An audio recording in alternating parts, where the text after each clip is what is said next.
Nah, yeah, I'm totally glad you called. Now, I got a similar situation.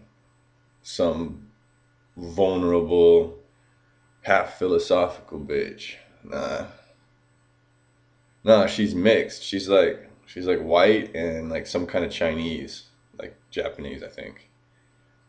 Nah, she's hot. She does that thing for her picture, like the tit photo lobotomy.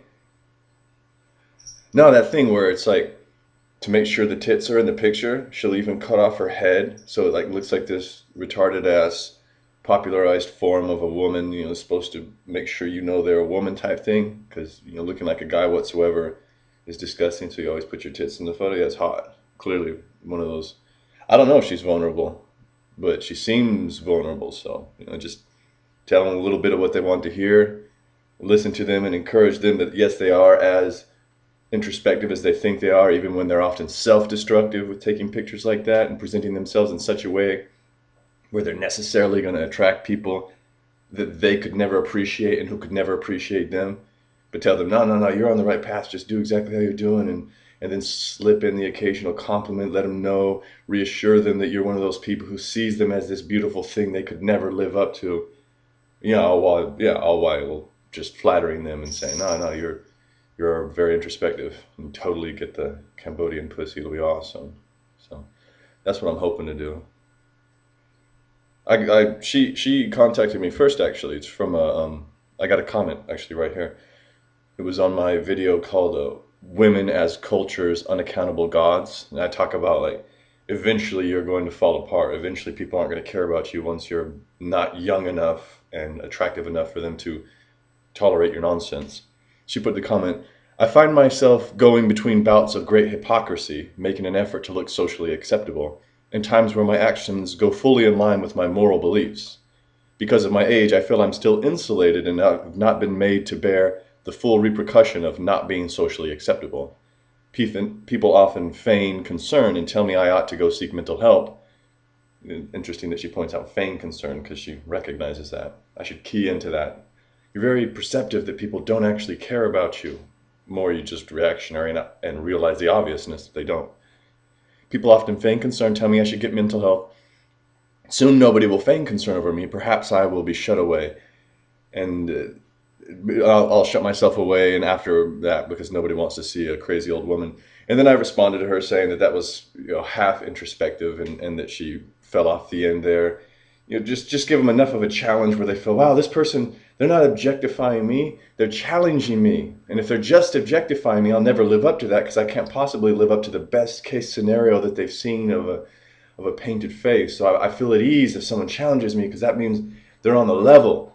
Yeah, I know it's a great ploy. We can totally use that to lure insecure, vulnerable women who want to be told what they want to hear rather than what they need to hear.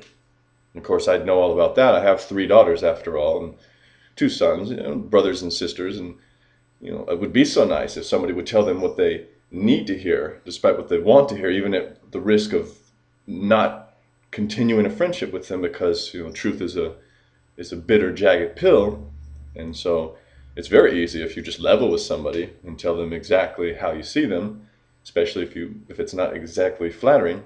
It's very ideal that people would be so forthcoming, but nah, it doesn't really serve the purposes of getting laid or paid or appreciated by a person who is adrift in a social sea of apathy where they're pretty much helpless and have to feign concern for each other.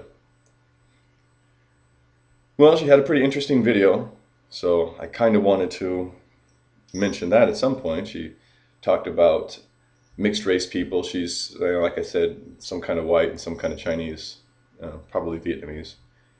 And she talked about how that's seen as some kind of necessarily respectable thing, like, oh, people have transcended racism. And she pointed out, and, she's smart. She's probably been locked away because enough people have seen her as a fetish object, looking all white with big eyes.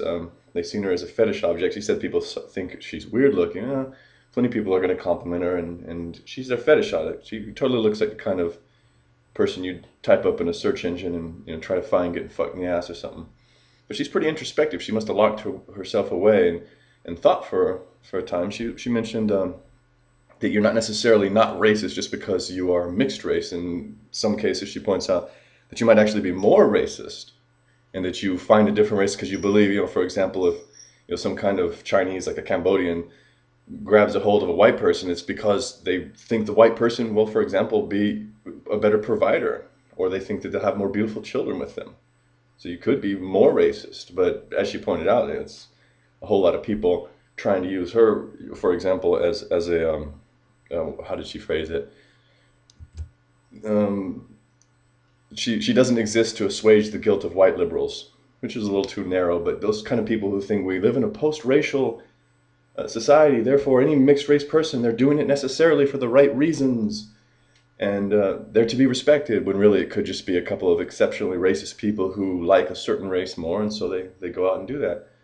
Filipino is a great example. Oh, Filipino women, they just love white men. And of course, white men, American men specifically, or American men in general, they love to think that it's, oh, because you're a good person, or it's like, oh, white people are just so attractive. No, you're a meal ticket.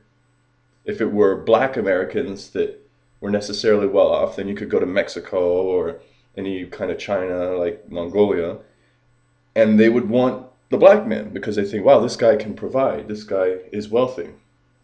So, plenty of Americans, soldiers, for example, like to think that they have some kind of admirable character, and that's why they're fetishized around the world. But really, it has to do with a racism of thinking white people look better, or at least the belief that the white person, or the American, is going to be able to provide for them. But anyhow, I think I'm going to just go and pretend to be interested in what this girl has to say. I'm not going to mention any of that about the her cutting her head off for the picture so that her breasts are certain to be into it. I'm not going to tell her if I think she's attractive. She apparently thinks that she's weird looking, or she's been told that, so I'm just let that fester a little bit and then kind of sneak in compliments here and there so I can keep her insecure as hell, but at the same time say things that are endearing to her, because that'll probably trap her into just a sense of imbalance where she impossibly believes that I'm the one person that'll understand her, and then I'll have her emotional carcass wrapped around my finger, which, what could be better than having a whole bunch of miserable, spiritually dead people vying for our attention? Of course, we as sexually retarded guys would know that. We're about to go out to the bars and have pseudo-philosophical conversations with emotionally and mentally retarded sluts. Hopefully that'll go well for us, because it's about the only way we can manage to feel like we matter in this culture, that, the Western culture in general, and plenty of Eastern culture, where a man is nothing if he doesn't provide, and he, of course, is sexually worthless. All right, yeah, good luck to you too. And I'm going to go and have a conversation with this fetishized woman now, and facilitate her half introspection. Cool. Now to turn off my iPod. Oh, how long were you there? Nah, baby, I was talking about someone else. So, how was your day?